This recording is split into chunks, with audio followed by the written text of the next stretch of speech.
and a level of intestinal fortitude that few can rival.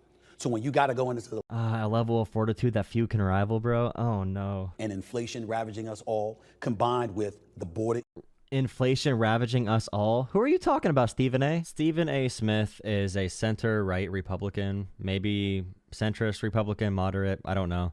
But he's talking about why Donald Trump won the 2024 election. I know Stephen A. said he would run for president if he thought he would have a chance to win. So maybe he's going to run in 2028. We might see a bunch of TV and reality TV show hosts and actors jump in 2028 because of Donald Trump's success being an actor and being a reality TV star. And becoming president. So let's see what Stephen A. Smith thinks is the reason Trump won. Let's get started with politics. That's where we've got to go because there's no other place to start today other than the re-election of Donald J. Trump as the 47th president of the United States of America. Trump's victory was called early this morning, needing 270 electoral college votes. He finished the evening with 292 to win the White House. Trump's re-election is a crushing blow to Kamala Harris and the Democratic Party that relied on a number of issues that ultimately fell flat with the American public, evidently. I'll get to the Democrats in a moment, but let's put Donald Trump's victory in perspective. He reclaimed the White House with a unique campaign that relied heavily on a voter turnout operation that focused on one familiar issue, the economy. Trump had no voter turnout operation. There was no ground game, no field offices. Trump relied solely on text messages and Elon Musk using Twitter as a propaganda force. There's a reason Trump had no door knockers. Harris and her campaign knocked on millions of doors. Trump knocked on no doors. But Trump was better at setting an overall narrative. So right-wing media and right-wingers have been able to penetrate so many aspects of the media. They created this narrative around the economy and immigration, and were able to use it to win. But yeah, Trump had no real operation as far as the campaign goes. Trump had no actual policy. Trump Trump gave the most simplified version of what's happening in the world and gave a really simple solution to it. Not even a solution. Trump just said, I'm going to fix it. Literally, the sign said, Kamala bad, Trump good. That's all he had to say. Trump had no policy this election. And the policies Trump did talk about, according to every economist, liberal or conservative, were bad policies. In addition to that, the president-elect managed to peel votes away from once reliable Democratic support groups, such as the Latinos and, of course, black men. If you look at that number right there in the CNN exit polls, Black men still went Harris by like a 50 or a 55% margin. It was very similar to how black men came out for Trump versus Biden. I don't know why they keep talking as if black men just went to vote for Trump. Latino men, yes, but black men voted Harris by huge margins still. the Hispanic vote for Trump increased by 13% from what it was in 2020 when he lost to President Joe Biden. With the black community, according to that same CNN poll, it increased by 5%. And obviously, when you hear 5%... Okay, is 5% that much in a poll? The polls have margins of error. They're exit polls. It's not reliable. Maybe polls do come out in 6 months and research comes out that shows black voters and black men in particular went Trump more than we expected. But I saw numbers that Trump was going to get 30, 40% of the black male vote. And that just did not happen. But yeah, maybe data will come out in 6 or 7 months. But even the polling right now is so unreliable. You can't tell who actually voted for each candidate from different groups literally a day or a week after the election. This is all still polling. There's still a margin of error.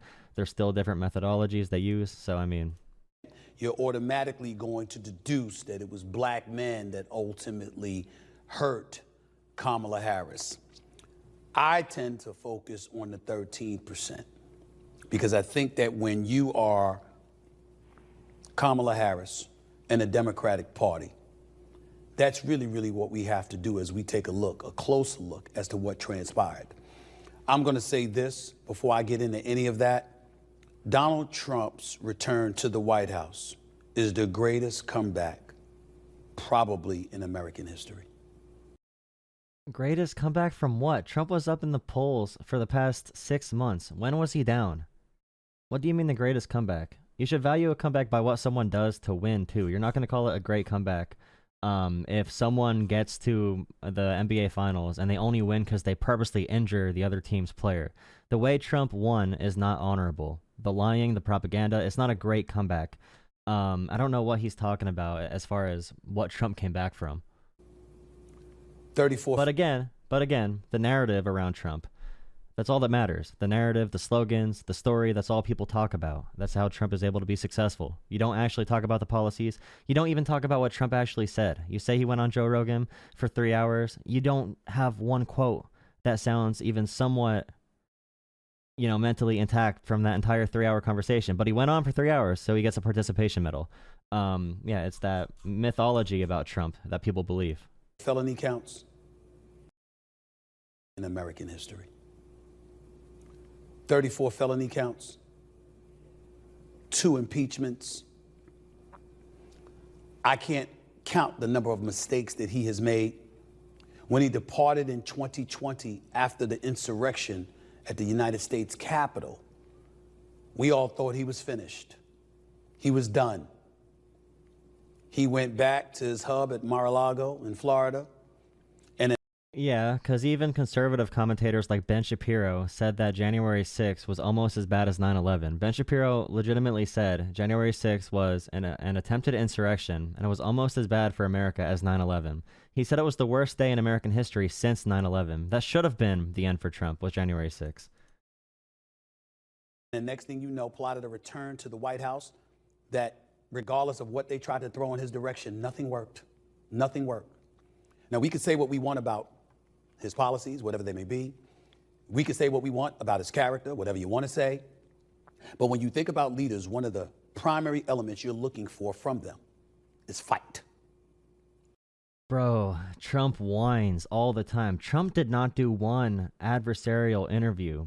He lost to Kamala in a debate and hid from her for 2 months. He hid from Kamala because he couldn't debate her again because he lost so bad the first time. Just because Trump got back up, which it's super cool, he had adrenaline, he got up and yelled fight in the direction of where the bullet came from, that doesn't mean he's a strong man. He's a very weak individual. He's a very insecure individual. He can't handle a tough interview question. He can't even answer questions. He just insults the interviewer. He's done that for years. He's a weak, insecure, pathetic excuse for what masculinity should look like. Are you somebody that has alligator skin? But again, mythology. Alligator skin. For Donald Trump, alligator skin.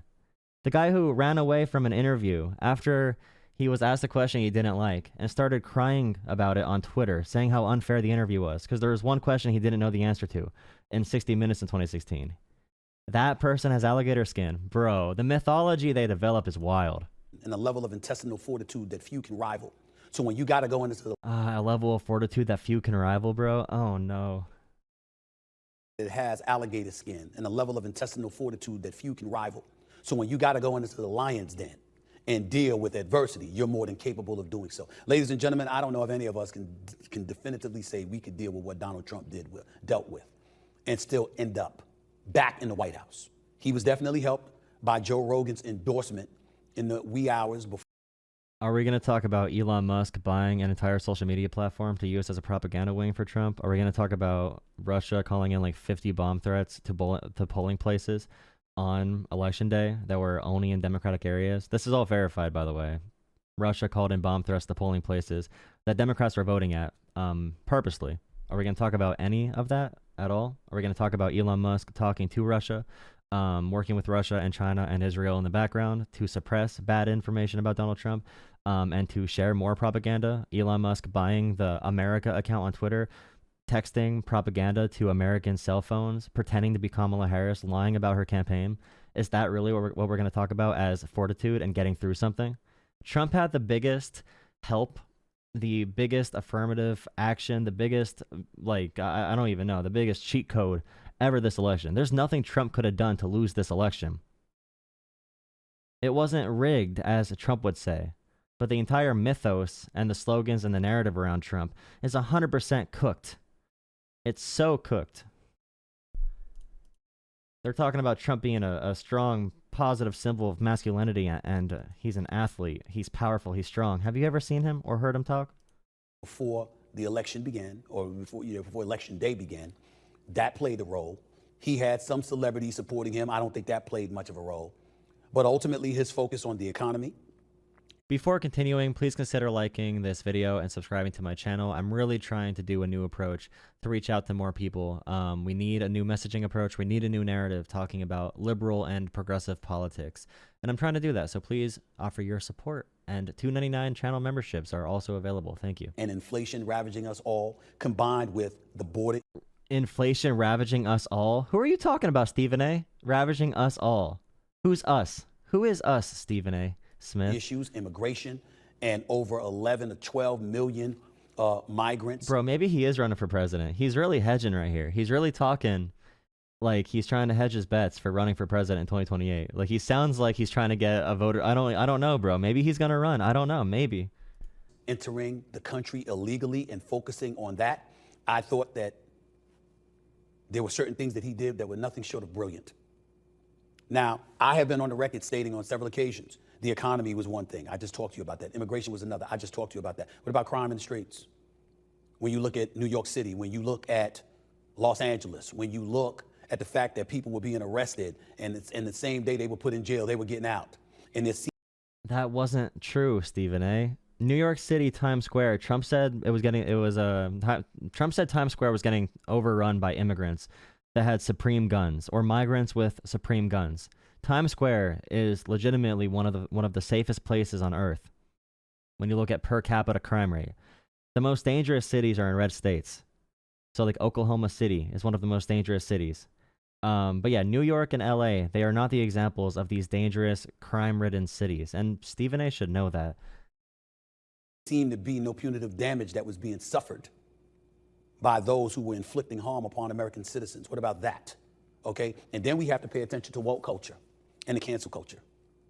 Think about the commercials that Donald Trump was showing.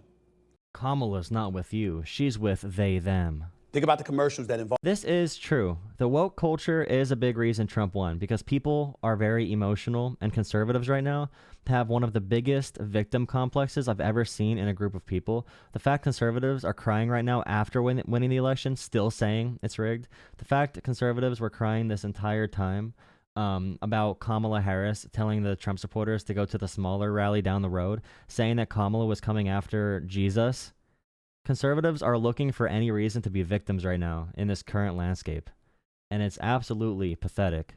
Donald Trump is the response to woke culture, for sure, but it's not a good response. It's a very insecure response. It's a very victim-based response. Very victim-based. Trump called Democrats a vermin, the scum of the earth. He said immigrants are poisoning the blood of America. Immigrants are spreading bad genes in America. No one cared. No Trump supporter cared for all that time. Trump saying the enemy within. He's going to use the military to crack down on political opponents. No one cared that entire time. Biden says, you know, it's America. If you think Puerto Ricans, if you think the island's garbage, then you're garbage. And the entire Trump base cries nonstop for like 2 weeks straight. After everything Trump has said, they can't handle a little bit of trash talk back. The entire Trump base, all of MAGA, cried nonstop after Joe Biden said that comment. They wore trash bags on Halloween. That is the most social justice warrior identity politics thing you can do. Like it really is the response to woke culture. And you're like, hey, I'm gonna out woke you and conservatives right now are saying to liberals and to like social justice warriors, you think you're offended? I'm going to be even more offended. That's what conservatives are doing. Vaush, Charlemagne the God on the Breakfast Club when they kept playing footage of Kamala Harris saying she was in support of transgender operations taking place even for those incarcerated, while incarcerated. Think about that. Think about how they leaned on her appearing on The View, and when The View, a liberal outlet, very supportive of Kamala Harris, asked her a simple question of what, if anything, she would do differently from Joe Biden. She said, "No, that was a really bad response from Kamala on The View. I think that was a terrible response. Terrible response. I think Kamala had really bad interviews overall. So I don't think Kamala did good with interviews. She did not do good with The View appearance. But Joe Biden's presidency, from a policy perspective, I know no one cares about policy, but from a policy perspective, Joe Biden's presidency enacted some of the best economic policies we've seen. all-time record growth with GDP, the stock market, and record growth with lower class and working class and middle class wages. But no one cares about that. But either way, Kamala did not do good in those appearances.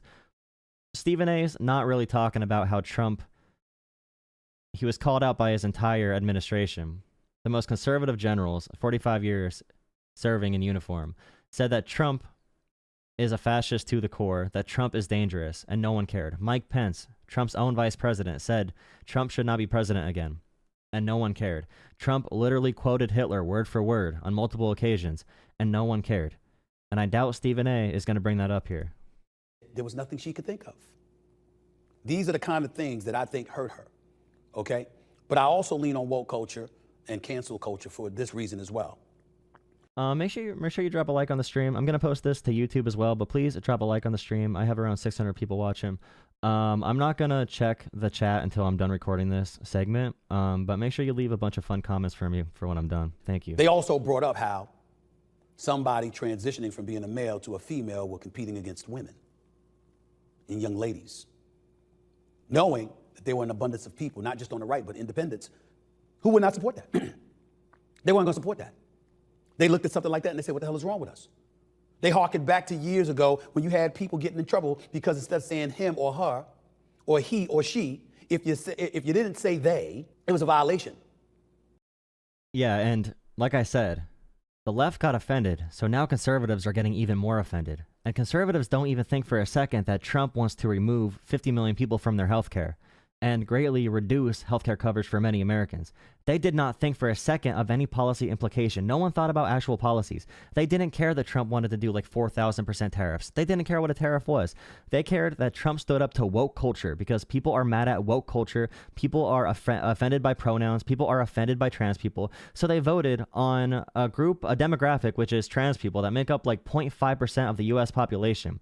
They voted on that extremely small population instead of voting on actual economic policy because they got mad and offended. Conservatives voted this election for vibes and because they were offended and oversensitive. That is the reason Trump won this election. And they conservatives easily were scared. They were spooked by the Trump campaign very easily.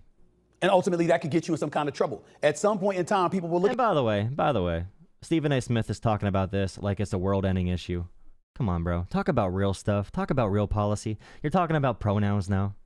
We're going to focus on pronouns. Do you want to do a podcast and talk about pronouns? Cool, but we're talking about president, bro. We're talking about president. We're talking about actual policy.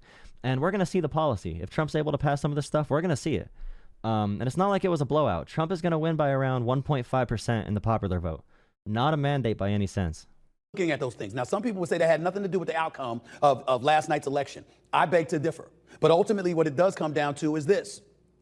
With all of those things transpiring, it gave the impression that the Dems were at the mercy of the progressives on the extreme left, which forced folks in the center to lean right and forced the right to harden their stances even more. And what did you see as a result? There was no blue wall. Kamala did not talk about trans issues at all. Kamala did not talk about her race or her gender or pronouns this entire election. You cannot find one time where Kamala brought those things up without the media bringing it up. So yeah, they're mad at the left for those things. But Kamala Harris did not talk about pronouns. Kamala Harris did not talk about trans people. Kamala Harris did her best to stay away from those topics because she didn't want to offend conservatives, because she knows they'll get offended. Find me one video of Kamala this election cycle talking about trans people once, or talking about anything to do with offending conservatives. Kamala started every interview saying that she prays every morning when she wakes up because she was trying to not offend conservatives. Ladies and gentlemen, Wisconsin, Michigan, Pennsylvania, North Carolina, etc. No. They talked all evening that if North Carolina and Georgia went to Donald Trump, the only way Kamala Harris would have a chance to win the election is if she won Pennsylvania. If she lost that too. I expected a tough, tight race. What we witnessed was an annihilation. Again, so when we're talking about real numbers, Trump is going to win the Electoral College by around 150,000 votes in a couple swing states. The popular vote, Trump is going to win by around 1% to 1.5%. Trump is probably going to get less than a majority of votes in general, countrywide. because it's going to be Trump, Kamala, and then other. Trump's not even going to win more than half of the population of the U.S. that voted. It's not a blowout. He barely squeaked by. Barely. Anyone saying it's an annihilation is trying to sell a narrative, is trying to propagandize, is trying to sensationalize. So Stephen A here is doing all those things. I care about numbers, I care about facts, I care about data. I care about data and facts. If conservatives want to get offended, that's fine, but I'm going to talk about policies that are going to help Americans. Real policies, not just ideas, not just concepts of a plan. An annihilation. It's a real world outside. It's a real world. It's a real world. There's real things happening other than your pronoun battles that you want to have. What we witnessed was an annihilation. An annihilation.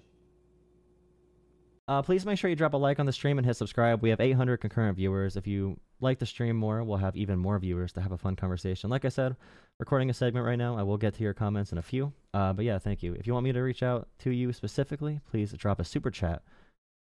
Thank you. This was supposed to last, this debate about the election and how many votes, it was supposed to last probably until Thursday, Friday, maybe even into the weekend. Ladies and gentlemen, Fox News called it at 2 a.m. 2 a.m. We knew that Donald Trump had won back the White House. It was that kind of a romp, that kind of an annihilation. Wisconsin was within 10,000 votes. Michigan was within like 80,000 votes. Pennsylvania was like 120,000 votes. The reason they can call races early is because they know what counties need to report still. It's not like Donald Trump went up by 5 million votes and they called it. That's not what happened.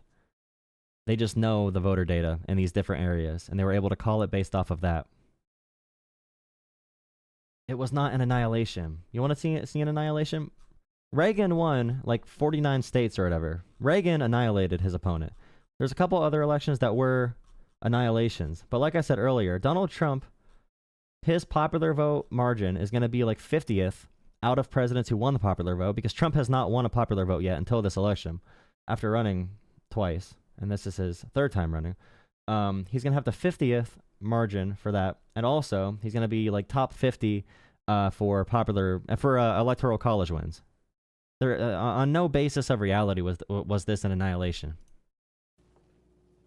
There are many, many things to insult Donald Trump about. There are many times we could have done it in the past. We can't do it today. There ain't a damn thing we can say. America has spoken. The Republicans have the White House. They have the Senate, by the way. They won back the Senate. They flipped it. And they're probably going to retain the House. They had it from 2017 to 2019. They got it back again. Very high comments. Thank you all. Trump about to clean up this mess. I bet you can't tell me how. I bet you cannot tell me one way Trump is going to clean up this mess.